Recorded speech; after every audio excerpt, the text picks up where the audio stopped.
تو میں بچپن میں ہی والد صاحب اخبار گھر میں لایا کرتے تھے، اخبار پڑھنی، کالم، سرخیاں، سارا کچھ میں نے وہ کتابی کیڑا تھا پڑھ ڈالنا. تو شاعری کے جراثیم جو ہے وہ بچپن میں ہی تھے.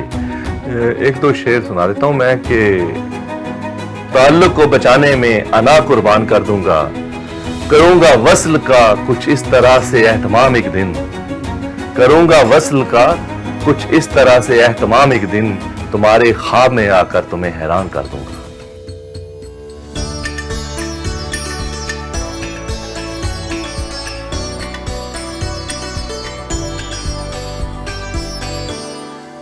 السلام علیکم، آداب خواتین و حضرات. FP92 ٹی وی پیرس کے پروگرام سخن بھر کے ساتھ میں ہوں ایاز محمود. سخن بھر کا ہمارا آج یہ پہلا پروگرام ہے اور میں امید کرتا ہوں کہ ہمارے اس پروگرام میں آپ کی جو سماعتیں ہیں ان کو بہت کچھ اور بہت خوبصورت سننے کو ملے گا. ہمارے آج کے پروگرام میں جو شخصیت ہمارے ساتھ موجود ہیں، پیرس میں اگر اردو ادب کے حوالے سے بات کی جائے تو ان کا نام جو ہے وہ سیر فہرست ملتا ہے. ان کے بہت سارے پروگرامز جو ہیں وہ یہاں پہ پیرس میں آپ سب نے دیکھے ہوں گے. ایک ان کا شعری مجموعہ مارکیٹ میں آ چکا ہے. یورپ میں بلکہ دنیا بھر میں پروگرامز کے لیے جاتے ہیں اور کسی تعارف کے محتاج نہیں. میری مراد ہے بزم اہل سخن پیرس کے صدر جناب عاکف غنی صاحب. خوش آمدید عاکف غنی صاحب. بہت بہت شکریہ. عاکف بھائی، سب سے پہلے یہ بتائیے کہ آپ کب سے پیرس میں مقیم ہیں اور کب سے آپ شاعری آپ نے شروع کی؟ سب سے پہلے تو میں اپنی پاکستانی کمیونٹی کو مبارکباد پیش کرتا ہوں کہ ان کے لیے ایک بہت اچھا پلیٹ فارم لانچ کیا گیا ہے FP92. یہ مبارکباد بھی ہے کمیونٹی کے لیے اور ان کے لیے خوشی کا مقام بھی ہے کہ ان کی پریزنٹیشن کے لیے ایک پلیٹ فارم وجود میں آ گیا ہے. ایک ٹی وی لانچ ہونے جا رہا ہے اور امید کرتا ہوں کہ کمیونٹی اس میں اپنے نہ صرف مسائل کو اجاگر کرے گی بلکہ اپنی ان کی ایکٹیویٹیز کو بھی ایک اچھی بھرپور کوریج ملے گی. اب آتا ہوں آپ کے سوال کی طرف. جہاں تک شاعری کا تعلق ہے، شاعری انسان کے یا شاعر ہوتا ہے یا نہیں ہوتا. تو جیسا کہ پیدائشی ہوتا ہے یا نہیں ہوتا، یا ہوتا ہے یا نہیں ہوتا. تو میں بچپن میں ہی والد صاحب اخبار گھر میں لایا کرتے تھے، اخبار پڑھنی، کالم، سرخیاں، سارا کچھ میں نے وہ کتابی کیڑا تھا پڑھ ڈالنا. تو شاعری کے جراثیم جو ہے وہ بچپن میں ہی تھے. تو پھر لیکن یہ ہے کہ فرانس آنا پڑا 90s میں. ہم ادھر آئے تو شروع میں تو وہ تھوڑا سا وہ شاعرانہ رنگ جو ہے وہ دب گیا. بعد میں 2003 کی بات ہے غالباً، وہ اپنے ایک تنظیم تھی، انہوں نے ایک مشاعرہ کروایا تو اس میں مجھے شرکت کا اعزاز حاصل ہوا.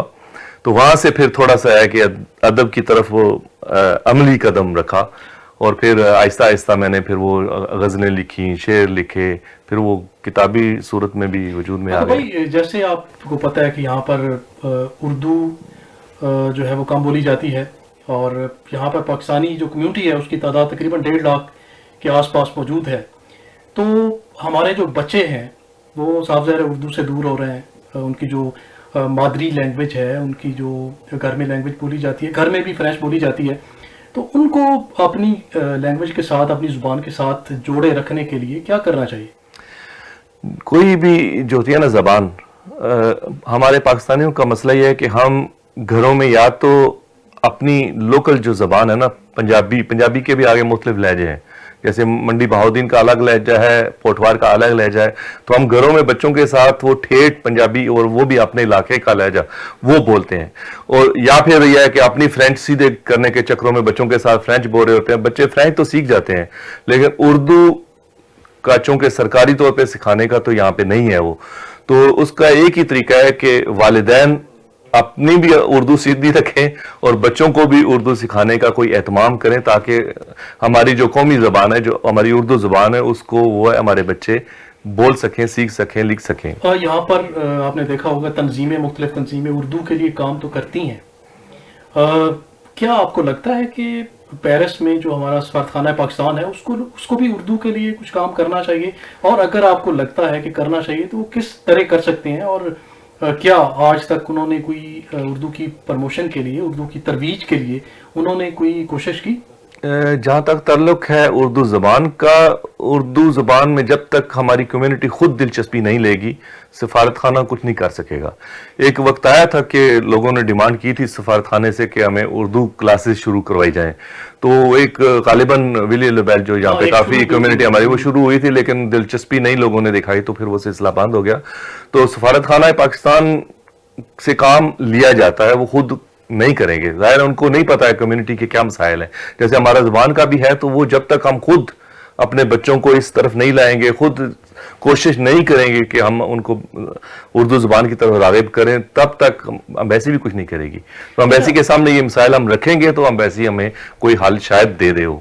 یہ ہمارا المیہ ہی رہتا ہے، لیکن اوورآل دیکھا جائے تو ویسی پاکستانی کمیونٹی کے ساتھ تعاون بہت اچھا کرتی ہے. لیکن بالکل اردو کے حوالے سے میرے خیال سے اس پہ توجہ نہ کبھی دی گئی ہے، اور خود بھی جیسے آپ کہہ رہے ہیں کہ کمیونٹی اس پہ بالکل اس کی اصل وجہ یہ کہ چونکہ ہم زیادہ تر لوگ ہم ظاہر مزدوری روزگار کے سلسلے میں آئے ہیں، تو روزگار میں ایسے الجھ جاتے ہیں کہ یہ ادب، شعر یا اردو زبان یا ان چیزوں سے تعلق بہت مائنارٹی میں بہت کم لوگ ہیں جو اپنی وہ جڑوں سے جڑے ہوئے ہیں اور اپنی زبان کو قائم رکھے ہوئے ہیں یا ادب کو پروان چڑھانے کی کوشش کر رہے ہیں. اب خود ہی اندازہ لگانے 1.5 لاکھ کی آبادی ہے اور میرے خیال 8 یا 10 شاعر ہیں ہم، اور جب کوئی مشاعرہ ہوتا ہے تو اس میں اکٹھے کرنے کے لیے بھی ہمیں بڑی تگودو کرنی پڑتی ہے. بالکل وہ جہاں 4 لوگ اکٹھے ہوں وہاں 5 تنظیمیں، تو وہ ایک الگ چیز ہے. لیکن یہ کہ لوگ اردو ادب میں اور اردو زبان میں بہت کم لوگوں کو دلچسپی ہے، حالانکہ ہونی چاہیے. ہماری قومی زبان ہے، ہمارا کلچر اس سے جڑا ہوا ہے، ہمارے سے سارا کچھ چیز دیکھی گئی ہے. پاکستان میں بھی آپ دیکھیں تو ایک مخصوص طبقہ جو ہے وہ آپ کو سکرین پہ نظر آتا ہے. وہاں پہ جیسے ابھی آپ امجد صاحب کے حوالے سے ذکر کر رہے تھے، تو وہاں پر بھی ایک مخصوص طبقہ جو ہے وہ آپ کو سکرین پہ نظر آئے گا، اور وہاں پہ بھی وہ بنے ہوئے ہیں، گروپس بنے ہوئے ہیں. ایک گروپ ہے، اس نے کہنا ہے جی یہ پروگرام جو اگر وہ گورنمنٹ میں ہیں تو ان کے وہی لوگ بار بار سکرین پہ آپ کو نظر آئیں گے، انہی کی بکس جو ہیں وہ سامنے نظر آئیں گی، اور بہت اچھا لکھنے والے، بڑے خوبصورت لکھنے والے لوگ جو ہیں وہ پس منظر میں چلے جاتے ہیں، ان کو جو ہے پروموٹ نہیں کیا جاتا، ان کو سامنے نہیں آنے دیا جاتا. تو آپ کیا سمجھتے ہیں کہ اس جو جمود ہے اس کو توڑنے کے لیے کیا کیا جا سکتا ہے؟ یہ ہماری بدقسمتی ہے کہ ہمارا کلچر اس طرح کا ہے کہ ہم PR جو ہے نا، یہ ہمارے رگوں میں، ہماری رگوں میں سمائی ہوئی. چاہے وہ کوئی بھی مذہب میں دیکھ لیں، سیاست میں دیکھ لیں، ادب میں دیکھ لیں، آپ تعلقات ہوتے ہیں، گروپس ہوتے ہیں، پھر وہ اپنے ہی گروپ کے لوگوں کو بلانا ہے، انہی کو پروموٹ کرنا ہے، انہی کو پروگرام میں بلانا ہے، انہی کی کتابوں کی تقریبیں کروانی ہیں. اور اس کا یہی حال ہے کہ ایسے لوگ سامنے آئیں جو واقعتاً ادب کے لیے یا زبان کے لیے یا اردو کے لیے کام کرنا چاہتے ہیں، بجائے اس کے کہ وہ صرف چند لوگوں کو پروموٹ کریں، ان کی پروموشن ہو اور بس اپنے گروپ تک محدود رہیں. گروپ سے نکل کر گروپ بندی سے بالا تر ہو کے یہ کام کرنے کی ضرورت ہے، تبھی یہ ہو سکتا ہے. اگر بھائی موسیقی کا اور ادب کا بہت گہرا تعلق ہے، تو آج کل آپ جیسے دیکھ رہے ہیں پاکستان میں اور پاکستان سے باہر جو پاکستانی ہے، جو میوزک آ رہا ہے سکرین پہ نظر آ رہا ہے، اس میں بڑی بے تکی شاعری جو ہے اس کو پروموٹ کیا جا رہا ہے. بے تکی اس میں شاعری میں نہ تو کوئی وزن ہے، نہ اس میں کوئی تخیل ہے. تو اس پہ کیا اصل وجہ یہ ہے کہ پاکستان میں جو ہے نا موسیقی کو بھی وہ مقام ملا ہی نہیں ہے. موسیقی میں جو پہلے کسی زمانے میں باقاعدہ جو موسیقی سیکھنے والے ہوتے تھے، ان کی قوالیاں دیکھ لیں، ان کی غزلیں دیکھ لیں، ان میں ایک ادبی رنگ ہوتا تھا. اور شاعر بھی جو غزل لکھ کے دیتا تھا کسی گانے والے کو، تو اس میں ایک حرف کے اوپر جو ہے وہ کمپرومائز نہیں کرتا تھا. وہ کہتا تھا یہ میری غزل ہے، اسی طرح آپ نے پڑھنی ہے، آسان ہو مشکل ہو جو بھی ہو. لیکن آج کل وہ شاعر بھی وہ کہتے ہیں اینٹ اٹھاؤ تو نیچے سے شاعر نکل آتا ہے. وہ شاعر بھی اس طرح کے نکل آئے ہیں، پھر گانے والے بھی ایسے نکل آئے ہیں. تو وہ بے سری شاعری، بے سرا میوزک، اور پھر اوپر سے سوشل میڈیا کا دور ہے، واہ واہ لائکس اور یہ اور وہ. میوزک تو سنتے ہوں گے آپ؟ بالکل میں سنتا ہوں میوزک، کیوں نہیں، میوزک کا مجھے شوق ہے.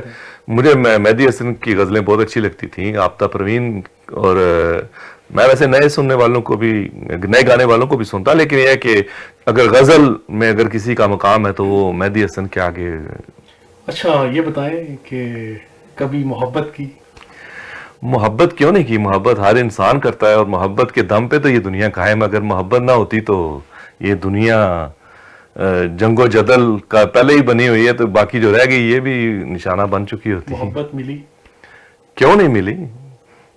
محبتیں اتنی ملی کہ شمار کرنا مشکل ہے. نہیں، میں جس محبت کی بات کر رہا ہوں اس محبت نہیں، وہ محبت گھما رہے ہیں، میرا سوال ہے اس پہ آیا. کیوں نہیں ملی؟ محبت ملی ہے، ایک نہیں ملی، کہیں ملی ہے. اچھا، وہ فراز جو ہے وہ کہا تھا نا کہ ہم محبت میں بھی توحید کے قائل ہیں. فراز نہیں، ہم محبت میں بھی توحید کے قائل نہیں ہیں. یہ تو خدا نے سسٹم ہی ایسا بنایا ہے کہ اس میں اچھا، اپنی تنظیم کے حوالے سے کچھ، آپ بزم اہل سخن پیرس کے آپ صدر ہیں، تو اس حوالے سے کچھ بتائیے گا. بزم اہل سخن ماشاءاللہ یہ صدارت کی ذمہ داری آپ لوگوں نے مجھ پہ ڈالی ہوئی ہے. تو یہ تو ہماری ایک تنظیم ہے. آپ بھی ہیں، آصف بھائی ہیں، نبیلہ ہیں، ہمارے سرپرست اعلیٰ ہیں شیخ نعمت اللہ صاحب. تو ہماری ایک ٹیم ہے، یہ ٹیم ورک ہے. اور ہم نے جب سے اس تنظیم کی بنیاد رکھی، مشاعرے کروائے، تقریبات کروائیں کتابوں کی، اور امبیسی کے ساتھ بھی مل کے ہم نے پروگرام کرائے. بڑے بڑے شعراء ہمارے پروگراموں میں آئے. اور مطلب ہے یہ اسی طرح ہم نے کوشش کی کہ پیرس میں موجود جتنے شعراء ہیں ان کو ایک پلیٹ فارم مہیا کیا جائے. شروع میں سارے آئے بھی، لیکن بعد میں چلو وہ الگ ہوئے. لیکن کہ الحمدللہ یہ ہماری تنظیم جو ہے اردو ادب کے لیے اور اردو زبان کے لیے ایک بہت اچھا رول ادا کر رہی ہے. شاعری میں کس سے متاثر ہے؟